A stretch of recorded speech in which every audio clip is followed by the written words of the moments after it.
Voilà, il est arrivé sur ce plateau. Pascal Marmé, bonjour. Bonjour. Vous allez nous parler donc de cette soirée du 9 décembre que vous organisez avec Jean-Pierre Diric. Oui, absolument. Voilà, donc l'occasion de le découvrir un petit peu plus, bon, c'est même pas un petit peu plus, c'est en chair et en os carrément pour nos téléspectateurs et amateurs de bande dessinée.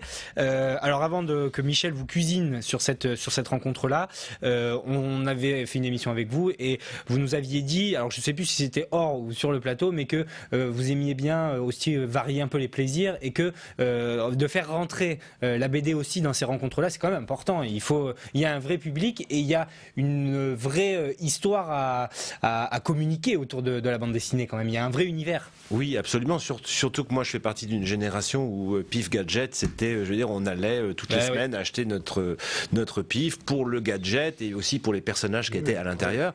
Et on attendait la semaine. On lisait quand même. On lisait. Et bon, j'étais à peu près, j'étais enfant quand Jean-Pierre est rentré chez Pif. Donc voilà, j'allais acheter le Pif Gadget toutes les semaines. Donc pour moi, c'est tout un symbole. Et on s'est rencontrés au hasard d'un salon du livre avec Jean-Pierre. C'est mon ami Jean Sicardi qui m'a présenté Jean-Pierre. Et on est allé dîner ensemble et on a eu l'idée de cette soirée-là au mois de septembre, en fait. Et c'est vrai, je me suis dit qu'avec tous les invités qu'on a eus, parce qu'on a débuté ces rencontres littéraires en mars 2009, j'avais jamais eu d'auteur de BD, donc c'est un vrai plaisir, en fait, de recevoir Jean-Pierre. Voilà, parce que je vous rappelle que Pascal Marmé, avec Judicelli qu'on a reçu il n'y a pas très longtemps, organise tous les mois, voilà, des rencontres littéraires à l'hôtel Aria, comme on dit pour faire chic, dans les salons de l'hôtel Aria. Voilà, donc il réunit, fait venir des auteurs. En général, c'est vers 19h que ça commence, donc c'est un moment où on est un peu plus libéré de sa journée. On a même peut-être pu rentrer chez soi pour poser ses affaires et retrouver des auteurs. Mais comment ça se passe? Ils causent? Qu'est-ce qu'on fait pendant 2 heures? Là, bonne question, Michel, parce que là, il va y avoir quasiment de la performance en live. Oui, il y aura de la performance en live parce qu'on a fait venir un chevalet et donc il va faire des dessins sur place. Donc ça va être formidable parce qu'il va y avoir une sorte d'interactivité avec le public. Et non, mais ça me fait très plaisir. Vraiment, je suis très heureux de recevoir Jean-Pierre. Et puis en plus, là, on va parler d'autres choses. C'est toujours un support littéraire puisqu'on aura un roman là qui s'appelle Simca Pigeot. Donc il y a toujours de la littérature, il y a toujours du romanesque, mais il y aura de la BD et ce livre que j'ai adoré, Le Divan de la BD. Est-ce que les auteurs causent ou bien on leur pose des questions? Comment ça se passe vos soirées là? Alors ça se passe en... D'ailleurs, je vous invite, Michel, vous serez le bienvenu. On viendra, mais racontez, parce que tout le monde ne peut pas venir là. Mais je vais vous raconter. Ça se passe de la façon suivante. Au début, on arrive vers 19h à peu près, ça commence.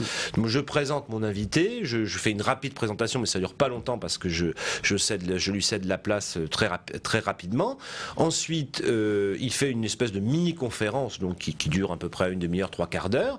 Ensuite, on a un petit buffet et ensuite, il répond aux questions du public. Et puis là, ça va être un peu spécial parce qu'il va dessiner sur place. Et puis à la fin, il y aura une petite séance de dédicace où il va dédicacer ses livres. C'est ce que j'allais dire. Les livres sur place? Bien sûr, on peut acheter les livres sur place parce que c'est quand même très important. Il faut acheter pour qu'on peut ouvrir.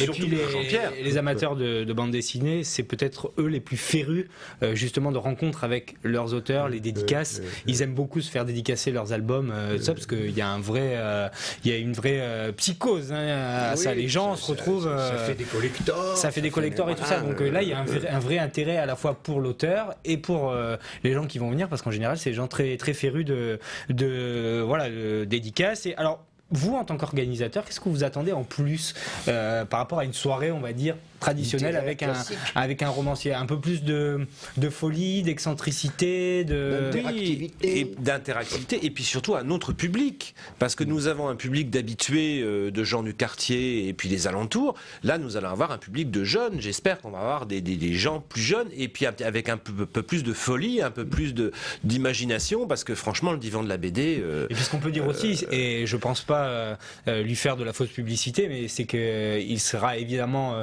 là pour répondre aussi aux questions, comme il l'a dit pendant l'émission, des jeunes qui souhaiteraient faire ce métier, qui ont besoin de savoir comment ça se passe.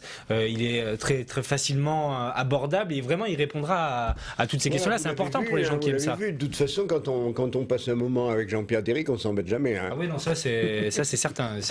Non mais voilà, donc peut-être que là aussi, on peut s'adresser aux gens qui souhaiteraient embrasser aussi cette carrière-là et leur dire, voilà, vous avez l'occasion d'avoir quelqu'un qui a collaboré parce que c'est aussi ce qui fait la renommée de la personne et le CV à PIF Gadget, et puis qui sort aujourd'hui, donc ces bouquins-là. Donc voilà, n'hésitez pas à y aller et à demander comment on fait pour devenir dessinateur, parce que bien sûr, vous voyez, donc les rencontres de l'hôtel Aria, donc dont je vous rappelle la soirée, c'est le 9 décembre. L'hôtel Aria, rappelez-nous où c'est, parce que tout le monde ne connaît pas. Oui, absolument. Il y a beaucoup de gens qui connaissent, mais pas tout le monde quand même, pas tous les gens de Nice quand même. Surtout quand on est de Nice, on va peu à l'hôtel quand même. Voilà, ça dépend. Absolument. Oui, mais ça c'est un autre cadre, Nicolas. C'est pas le nom d'hôtel qui compte. Non, oui, là c'est clair. Non, c'est 15 avenue Aubert, c'est ça. C'est au 15 avenue Aubert, dans le quartier des musiciens. Donc 06000 Nice, il y a un parking pas loin. Le parking Mozart, très agréable. On n'est pas obligé de monter beaucoup d'escaliers si on est un peu impotent. Voilà, j'ai également un parking devant l'hôtel, mais j'ai que 4 ou 5 places. Donc, il est vite rempli. Il est vite rempli. Donc c'est au 15 avenue Aubert. C'est dans la salle des petits déjeuners qui, ce soir-là, sera transformée, une fois le petit déjeuner servi, en salle de spectacle. Et c'est à partir de 19h, donc le 9 décembre 2010.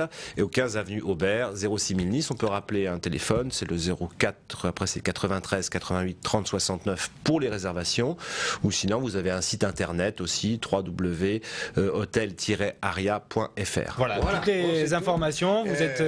Et voilà, et merci à Pascal de venir d'être venu nous voir, parce que chaque fois je le remercie d'inviter les auteurs, parce que c'est quand même important d'inviter les auteurs. Et puis merci à Diric, parce que voilà, Noël approche, donc on se dit... il y a des soirées d'hiver, la télé c'est toujours un peu gnangnan, donc plonger là dans les aventures de l'inspecteur Klebs, en plus ça amusera beaucoup aux enfants. Hein. Voilà, et puis c'est une excellente occasion avant Noël, le 9 décembre, de recevoir Jean-Pierre Diric, qui m'a fait l'amitié de... Allez, on va clôturer cette émission parce qu'on va pas trop déborder non plus. Merci messieurs, merci à Diric qui regarde cette émission depuis la régie, et puis on vous recevra ici pour de nouvelles aventures, l'un et l'autre. Michel, on se retrouve la semaine prochaine. Oui, je souriais parce que je regarde la couverture de Simca Pigeon. Et alors la carte, c'est la carte du chemin, évidemment. Il a l'art du détournement extraordinaire. Allez, messieurs, s'il vous plaît, on y va. C'est le week-end. Moi, je suis en heure sup là, donc je vais aller me reposer un petit peu et à la semaine prochaine. Salut. Merci.